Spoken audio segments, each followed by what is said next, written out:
peggiora su buona parte delle nostre regioni con fenomeni anche di forte intensità. Vediamo il dettaglio.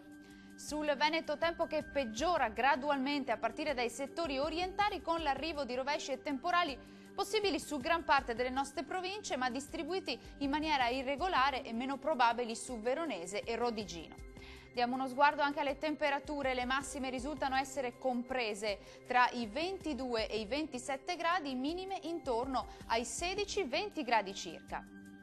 Condizioni di cattivo tempo anche sul Friuli Venezia Giulia, dove sarà via via più instabile con rovesci e temporali anche forti e possibili locali grandinate. Temperature massime comprese tra i 21 e i 24 gradi, valori notturni attesi tra 16 e 19 gradi circa.